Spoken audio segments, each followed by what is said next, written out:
এই মুহূর্তে সবচেয়ে বড় খবর, দ্য বিগ ব্রেকিং নিউজ। আপনারা দেখছেন সঙ্গে প্রগতি। সঙ্গে প্রগতি ইউটিউব চ্যানেলের পক্ষ থেকে সবাইকে স্বাগত জানিয়ে শুরু করছি আজকের প্রতিবেদন। আজকের প্রতিবেদনের মূল বিষয়বস্তু, উত্তর পূর্বের রাজ্যে ত্রিপুরায় সিপিআইএমের সামান্য সমবায় নির্বাচনের জয়কেই কেন্দ্র করে ভয় পেল শাসক দল বিজেপি।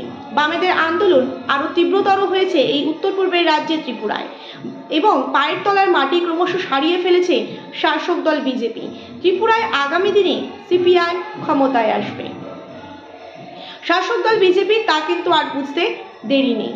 ত্রিপুরায় কিন্তু যে ত্রিপুরায় সিপিআইএম এর বিরোধী দলনেতা জিতেন্দ্র চৌধুরী তিনি বলছেন যে এই উত্তর পূর্বের রাজ্যে ত্রিপুরায় না আছে শাসক দল বিজেপির ওপর ভরসা, না আছে প্রশাসনের ওপর ভরসা।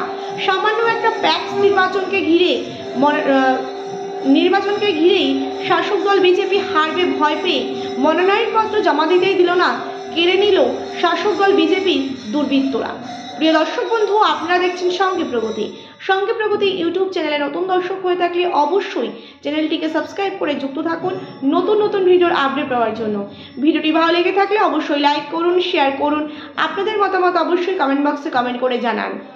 এবং দেখা যাচ্ছে যে এই শাসক দল বিজেপির দুর্বৃত্তরা মনোনয়নপত্র জমা দিতে দিল না, তা নিয়ে কিন্তু বিক্ষোভ বামেদের। এবং দেখা যাচ্ছে যে বামেদের এক সময় স্লোগান ছিল, এবং 2025-এও সেই একই স্লোগান, সাবরুম থেকে চুড়াইবাড়ি মা বোনেদের কান্না শুনে। সমবায় নির্বাচনে দেখলো জনতা, ভয় পেল শাসক দল বিজেপির নেতা মন্ত্রীরাই, এমনটাই কিন্তু দেখা গেল। এবং সিপিআইএম এর কিন্তু বিপুল জয়, ছাপ্পা ভোটেই কিন্তু আস্থা, এবং ছাপ্পা ভোটেই যে আস্থা বিজেপির মুখ্যমন্ত্রী মানিক সাহার, তা কিন্তু আর বোঝার অপেক্ষা নেই। ধর্মনগরের রাজনগরের প্যাক্স নির্বাচনে মনোনয়নপত্র জমা দিতেই বিজেপির দুর্বৃত্তদের বাধা, এমনটাই কিন্তু ভিডিও ফুটেজ সোশ্যাল মিডিয়ায় ভাইরাল হয়েছে। সিপিআইএম এর কর্মীদের ওপর মারধর করে কেড়ে নেওয়া হয় এবং মনোনয়নপত্র কিন্তু জমা দিতে দেওয়া হয় না, এমনটাই কিন্তু ঘটনা ঘটে আজ। প্রতিবাদে লাল ঝান্ডার বিক্ষোভ। ছাপ্পা ছাড়া শাসক দল তৃণমূল এবং বিজেপি কেউ কিন্তু ক্ষমতায় থাকতে পারবে না, তা কিন্তু আরও একবার প্রমাণ হয়ে গেল। এবং বিজেপি এবং তৃণমূল এদের মালিক কিন্তু একটাই, সুতরাং নীতিও কিন্তু একটাই, সেই ছাপ্পা ভোট। সুতরাং দেখা যাচ্ছে যে এই যে ধর্মনগরের রাজনগরের প্যাক্স নির্বাচনকে কেন্দ্র করে যে তুমুল ধুন্ধুমার পরিস্থিতি, বিজেপির দুর্বৃত্তদের মনোনয়নপত্র জমা করতে দিল না সিপিআইএম এর, একেবারে সেখানে কিন্তু কেড়ে নেওয়া হলো মনোনয়নপত্র, মারধর করা হয় সিপিআইএম এর কর্মীদের, এমনটাই কিন্তু ভাইরাল হয়েছে ভিডিও ফুটেজ।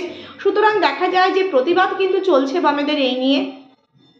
ছাপ্পা ভোটে কিন্তু আস্থা, এবং ছাপ্পা ভোটেই কিন্তু মূলত আস্থা মুখ্যমন্ত্রী মানিক সাহার, কারণ তার দুর্বৃত্তরা যে এরকম কর্ম করছে, প্রশাসন তো প্রত্যেকটা মুহূর্তে নীরব দর্শকের ভূমিকা পালন করছে।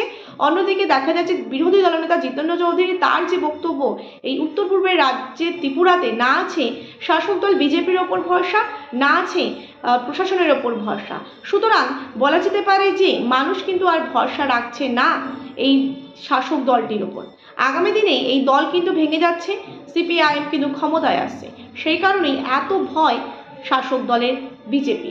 আরও একবার দর্শক বন্ধুদের জানিয়ে রাখি যে সমবায় নির্বাচন বা প্যাক্স নির্বাচনকে কেন্দ্র করে এবং তার যে সিপিআইএম এর জয়কেই ভয় পেল শাসক দল বিজেপি।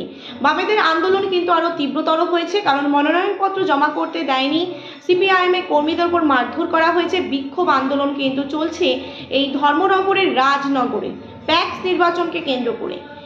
বামেদের কিন্তু আন্দোলন চলছে, এবং পায়ের তলার মাটি কিন্তু ক্রমশ সরে যাচ্ছে শাসক দল বিজেপির, কারণ আগামী দিনে ত্রিপুরায় শাসক দল বিজেপির দলটি কিন্তু আর থাকবে না, ক্ষমতায় আসতে চলেছে সিপিআইএম।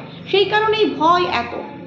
সিপিআইএম এর বিরোধী দলনেতা জিতেন্দ্র চৌধুরীর মতে কিন্তু বলছে, আগামী দিনে মানুষ কিন্তু ভরসা রাখছে লাল ঝান্ডায়, লাল ঝান্ডার উপর মানুষের ভরসা ধীরে ধীরে ফিরেছে। একেবারে পাহাড় থেকে সমতল, জনজাতি ভোটার থেকে সাধারণ জনগণ ভরসা রেখেছে সিপিআইএম উপর, তা কিন্তু আরও একবার প্রমাণ হয়েছে 29শে জানুয়ারি যে সমাবেশ ছিল ত্রিপুরার আগরতলায়, তা থেকে কিন্তু আরও একবার প্রমাণ হয়। এবং অন্যদিকে দেখা যায় যে সামান্য একটা প্যাক্স নির্বাচনকে কেন্দ্র করে এত ধুন্ধুমার পরিস্থিতি বিজেপির দুর্বৃত্তদের, তা কিন্তু একেবারে সরাসরি যথেষ্ট পরিমাণে নিন্দনীয়। দেখা যাচ্ছে যে সিপিআইএম জিতবে এবং বিজেপি হারবে, এই ভয়কেই কেন্দ্র করে মূলত মনোনয়নপত্র জমা করতে দেওয়া হয়নি। একসময় বামেদের স্লোগান ছিল, 2025-এও কিন্তু একই স্লোগান, সাবরুম থেকে চূড়াই পড়ি, মা বোনদের কান্না শুনি। এবার দেখা যাচ্ছে যে 2025-এ মা বোনেরাও কিন্তু লাল ঝান্ডা তলে তারা কিন্তু যোগদান করছে, দলে দলে সিপিআইএমে যোগদানের চিত্র আমরা দেখছি, কেউ বা গোপনে, কেউ বা সরাসরি ভরসা রেখেছে সরাসরি সিপিআইএমের ওপর। এবং দেখা যাচ্ছে যে বিজেপির ভরসা একমাত্র ছাপ্পা ভোট। নির্বাচনে দেখলো জনতা, ভয় পেল শাসক দল বিজেপি নেতা মন্ত্রীরা।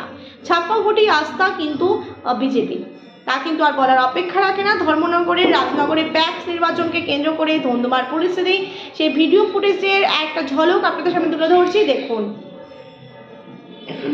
সিপিআইএমের কর্মীদের ওপর বাধা দেওয়া হয়, মারধর করা হয়, মনোনয়নপত্র কেড়ে নেওয়া হয়, শেষ পর্যন্ত কিন্তু মনোনয়নপত্র জমা করতে দেওয়া হয় না। প্রতিবাদে কিন্তু লাল ঝান্ডার বিক্ষোভ।